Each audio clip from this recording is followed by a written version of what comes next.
Derek Patterson had worked in housing policy and fair housing enforcement for 15 years. At 39, he'd recently been appointed Massachusetts Housing Commissioner, overseeing all state housing programs and fair housing law enforcement. His office had authority over real estate licensing, investigated discrimination complaints, and could impose sanctions including license revocation for realtors who violated fair housing laws. Derek and his wife Angela were searching for a new home. After 7 years in a small condo in Cambridge, they were ready for more space. Angela was pregnant with their second child, and their 4-year-old daughter needed a yard to play in. They'd been pre-approved for a mortgage up to $850,000, putting them comfortably in the market for quality homes in desirable Boston suburbs. They'd been house hunting for 6 weeks with growing frustration. They'd worked with 3 different realtors, and each experience followed a similar pattern. Despite requesting showings in diverse or predominantly white middle-class neighborhoods, realtors steered them toward predominantly black neighborhoods or areas with struggling schools. When they insisted on seeing homes in the areas they'd requested, realtors found reasons those properties weren't available or weren't suitable. Derek recognized the pattern. It was called steering, a form of housing discrimination where realtors directed buyers toward or away from neighborhoods based on race. It was illegal under the Fair Housing Act and Massachusetts state law. It was also exactly the type of discrimination Derek's office investigated and prosecuted. After the third realtor exhibited clear steering behavior, Derek decided to document the discrimination more formally. He would approach the next realtor without identifying himself as housing commissioner, present as a regular buyer, and see whether the pattern continued. If it did, he'd have direct evidence of discrimination that could support enforcement action. Derek and Angela contacted Premium Properties, a high-end real estate firm with offices across Greater Boston.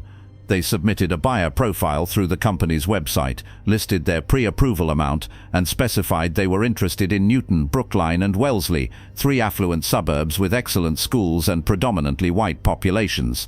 They received a response from Sandra Mitchell, a senior agent with Premium Properties, who specialized in luxury homes. Her email was professionally enthusiastic about helping them find their dream home and suggested they meet at her office to discuss their needs and schedule showings. Derek and Angela arrived at Premium Properties' Newton office on a Saturday morning at 10. The office was sleek and modern, with large photos of expensive homes covering the walls and comfortable seating for clients. They approached the reception desk and asked for Sandra Mitchell. Sandra emerged from her office, a well-dressed woman in her early 50s wearing expensive jewelry and designer clothes that signaled success in high-end real estate. Her expression when she saw Derek and Angela shifted subtly from welcoming to uncertain. "You must be the Pattersons. Please come to my office." They followed Sandra to a corner office with windows overlooking Newton's main street. Sandra gestured to chairs facing her desk and sat down with a tablet showing property listings. "So you're looking for a home in the $800,000 range. That's a healthy budget. Tell me about what you're looking for." Derek had prepared carefully. "We want a 4-bedroom house with a yard, good schools, safe neighborhood. We specified Newton, Brookline, or Wellesley in our buyer profile. We'd like to see available properties in those areas." Sandra's expression suggested concern. "Those are very competitive markets.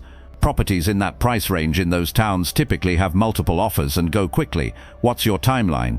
"We're ready to move quickly if we find the right property. We're pre-approved and can make offers immediately."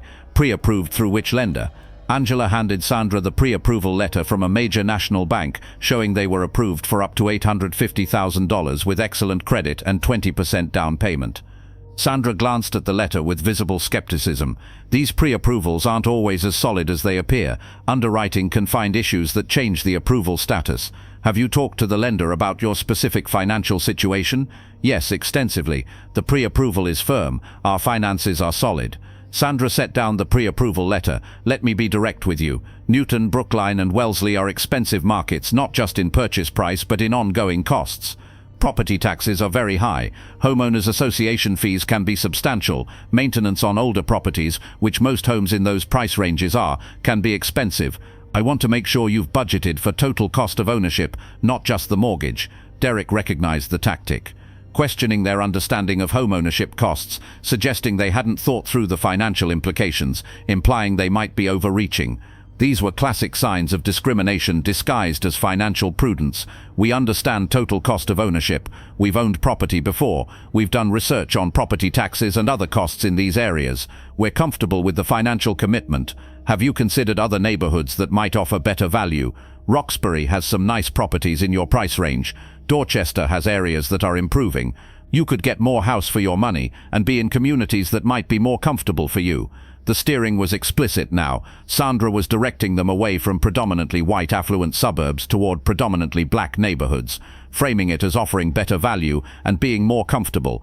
Angela spoke up. We appreciate the suggestions, but we're specifically interested in Newton, Brookline and Wellesley because of the schools and proximity to our work.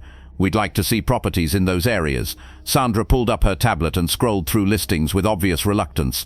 I'm not showing many available properties in those towns in your price range. The market is very tight right now. Derek had researched listings before this meeting. He knew there were at least 15 properties actively listed in their price range across the 3 towns they'd specified. We've seen multiple listings online in those areas. Can you show us those properties? Some of those online listings aren't actually available. They're already under contract but haven't been removed from the system yet. Others have issues that make them unsuitable. Can we see them anyway and make our own assessment about suitability? Sandra's patience was visibly thinning. Mr. and Mrs. Patterson, I've been selling real estate in Boston for 26 years. Part of my job is protecting my clients from wasting time on properties that won't work for them.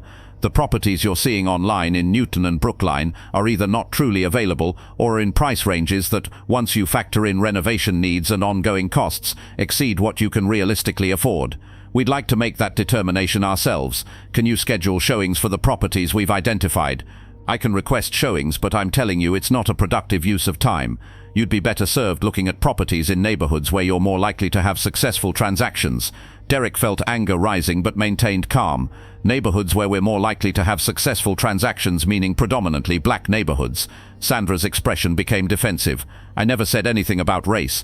I'm talking about market dynamics, property values and realistic budgeting. You're talking about steering. You're directing us away from predominantly white neighborhoods toward predominantly black neighborhoods, despite our budget qualifying us for properties in the areas we've requested. That's illegal housing discrimination. That's an outrageous accusation. I'm trying to provide professional guidance based on my experience in this market. Derek pulled out his business card and placed it on Sandra's desk. The card identified him as Derek Patterson, Commissioner, Massachusetts Department of Housing and Community Development. Sandra picked up the card and her face went pale. You're the Housing Commissioner? Yes, and I'm also a home buyer who's experienced discrimination from multiple realtors, including you. You've exhibited textbook steering behavior. You questioned our finances despite solid pre-approval. You suggested we couldn't afford properties we're qualified to purchase. You recommended predominantly black neighborhoods when we requested predominantly white areas, and you refused to show us properties we specifically asked to see. I was providing professional advice. I had no discriminatory intent. Intent doesn't matter under fair housing law. Impact matters. You treated us differently than you would treat white buyers with identical financial qualifications. That's discrimination. Angela added her perspective. Sandra, we've been house hunting for 6 weeks. Every realtor we've worked with has done exactly what you just did. They see a black couple and assume we can't afford nice neighborhoods or wouldn't be comfortable in predominantly white areas. They steer us toward black neighborhoods regardless of what we request. It's exhausting and it's illegal. Sandra attempted damage control. Commissioner Patterson, I apologize if my communication wasn't clear. I absolutely can show you properties in Newton, Brookline and Wellesley. Let me pull up available listings right now and we can schedule showings immediately. Now you can show us properties. After I revealed my position, what changed in the past 5 minutes except your knowledge of who I am? Nothing changed. I was always willing to show you those properties. I was just trying to ensure you had realistic expectations about the market. Derek stood. We're leaving. We won't be working with you or Premium Properties, but you will be hearing from my office. We're opening a formal investigation into your practices and Premium Properties compliance with fair housing law. Sandra stood as well, panic evident. Please, Commissioner Patterson, I've been in real estate for 26 years with no complaints. This is a misunderstanding. Don't destroy my career over a misunderstanding. This isn't a misunderstanding. This is discrimination that you've probably practiced for 26 years. The difference today is you discriminated against someone with authority to hold you accountable. Derek and Angela left Premium Properties and drove home in frustrated silence. After they arrived, Derek spent the afternoon documenting the entire interaction in detail, noting Sandra's specific statements, her refusal to show requested properties, her steering toward black neighborhoods, and her sudden reversal when she learned his identity. On Monday morning, Derek convened a meeting with his enforcement team at the Massachusetts Department of Housing and Community Development. He explained his experience with Sandra Mitchell and the pattern he'd observed across multiple realtors.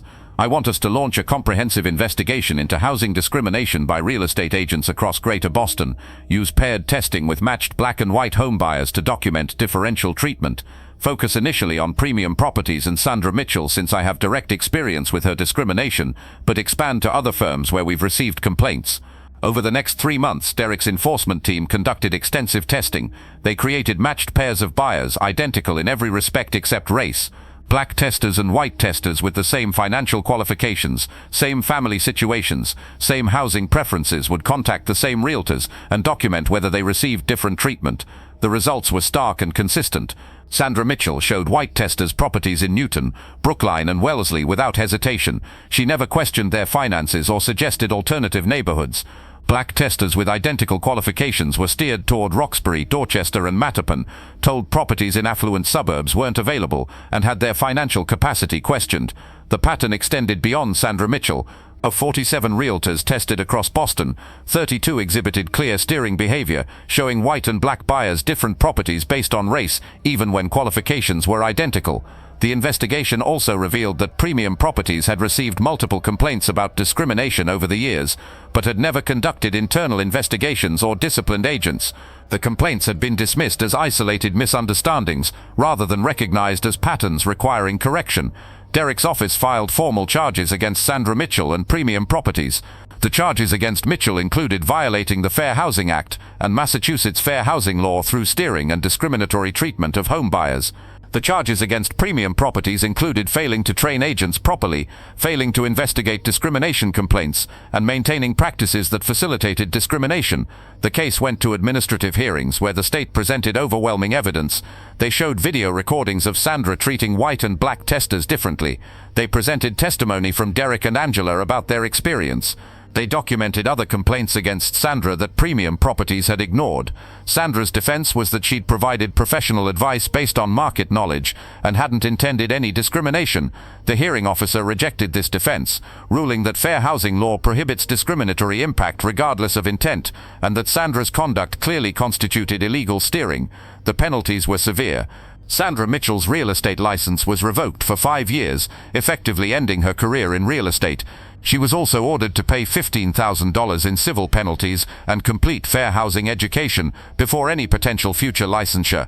Premium Properties was fined $250,000 and placed under a consent decree requiring comprehensive fair housing training for all agents, implementation of monitoring systems to identify potential discrimination, and regular audits of agent practices by state regulators. The case made headlines across Massachusetts. Local and national media covered the story of the housing commissioner, who'd experienced discrimination firsthand and used his regulatory authority to address it. The case became a prominent example of how housing discrimination persisted even decades after fair housing laws were enacted, and how aggressive enforcement was necessary to combat it. Sandra Mitchell's career collapsed. The 5-year license revocation meant she couldn't work in real estate during her prime earning years. When she attempted to transition to other sales work, her role in a high-profile discrimination case followed her.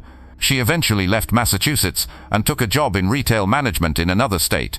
Years later, she gave an interview to a real estate ethics publication where she offered reflection that seemed genuine but came too late to salvage her career. When Derek and Angela Patterson sat in my office, I saw a young black couple and made immediate assumptions. I assumed they couldn't really afford the neighborhoods they were requesting. I assumed they'd be more comfortable in predominantly black areas. I assumed I knew better than they did about where they should live. Those assumptions were racist, even though I didn't think of myself as racist. I'd been practicing real estate for 26 years, and nobody had ever seriously challenged my steering behavior.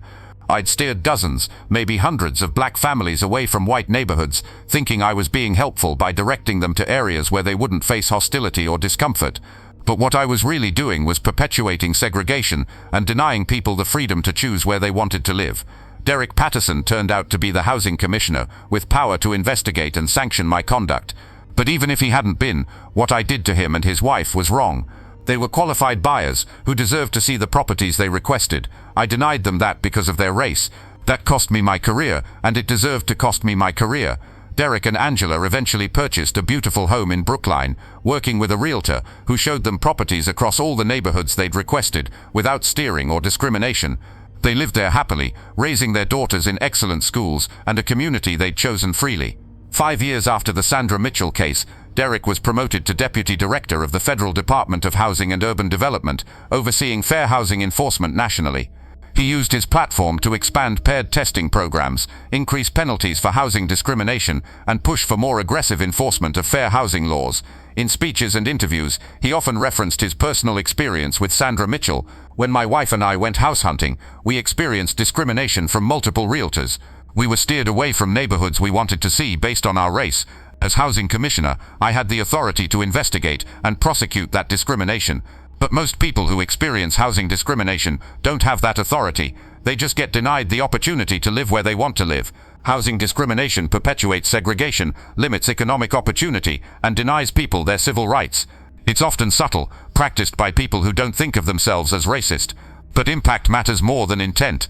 When realtors steer black buyers away from white neighborhoods, they're violating federal law regardless of their intentions. Derek concluded, Sandra Mitchell discriminated against the wrong home buyer. She thought she was dealing with another black couple she could steer toward black neighborhoods. She didn't know she was dealing with the state official responsible for enforcing fair housing law. Her discrimination cost her career. But the bigger message is that discrimination should cost realtors their careers, whether they discriminate against a housing commissioner or against any other home buyer. Everyone deserves equal access to housing opportunity. The Sandra Mitchell case became required study in real estate licensing courses across Massachusetts and nationally. It was used to train realtors about steering, to illustrate the legal consequences of discrimination, and to emphasize that fair housing law applied to all transactions regardless of buyer race or realtor intent. And across Boston's real estate industry, realtors learned that any homebuyer could potentially be a regulator conducting testing or an official with enforcement authority. That uncertainty created incentive for consistent fair treatment, since discriminating against the wrong person could mean career-ending consequences. Sandra Mitchell had steered a black couple away from white neighborhoods, questioned their finances, and refused to show them requested properties. That couple included the housing commissioner, who regulated her profession. Her inability to treat all buyers equally regardless of race cost her career, and became a landmark case in housing discrimination enforcement. That was the price of discrimination in real estate. Not just violating federal law and harming individual families, but potentially destroying careers when the person discriminated against had the power and platform to demand accountability and ensure the discrimination was documented, prosecuted, and punished with sufficient severity to deter others. Thank you very much for listening. Please let us know what you think of this story in the comments. Don't forget to like the video and subscribe to the channel. Turn on notifications so you don't miss any other videos.